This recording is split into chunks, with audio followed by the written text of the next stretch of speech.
যে যাই বলেন, ধোনির দল জয়ে ফিরতে পারতেছে না, জয়ের ট্র্যাকে ফিরতে পারতেছে না।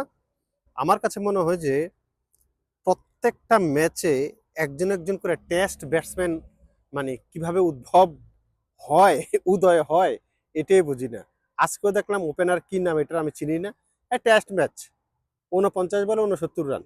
ভাই, রান রেট হচ্ছে 2-এর, মানে স্ট্রাইক রেট করা দরকার ছিল 200 করে। এখন সেই জায়গায় যদি 49 বল থেকে 69 রান হয়, তাহলে আপনি 221 রান 220 রানের টার্গেট আপনি কিভাবে পৌঁছাবেন? শেষ পর্যন্ত দেখলাম যে তারে রিটায়ার্ড হার্ট করে নিয়ে গেল, রিটায়ার্ড করে দিছে, যে দরকার নাই, তুই আইসা পর, তুই টেস্ট ম্যাচ খেলা বন্ধ কর। তবে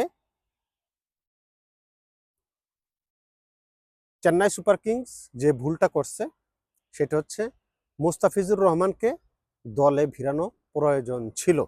মুস্তাফিজ এবছর ফুল মানে সময়ে খেলতে পারতো, বাংলাদেশ বিসিবির থেকে এটা দিত। হয়তো তারা ভাবছে বিসিবি থেকে প্রতি বছর অল্প সময়ের জন্য দেয়, আবার নিয়ে যায় প্লেয়ার, এই জন্য ডাকে নাই। তবে মুস্তাফিজরে নিলে চেন্নাইয়ের লাভ হইতো। মুস্তাফিজ চেন্নাইয়ের গত বছর ভালো করছিল এবং সর্বোচ্চ উইকেটধারী ছিল যতদিন সে খেলছিল।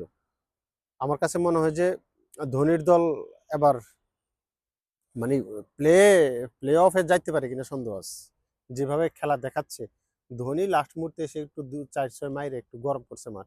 এছাড়া তো হয় নাই আসলে। মুস্তাফিজ ছাড়া চেন্নাইরে আমি ভালো চোখে দেখতেছি না, কারণ বোলিং লাইন অনেক দুর্বল। ব্যাটিং লাইন আপে যারা আছে তারা ঠিকভাবে কাজে লাগতেছে না। মনে হয় না প্লে অফে যাইতে পারবে। আপনার কি মতামত জানাইতে পারেন?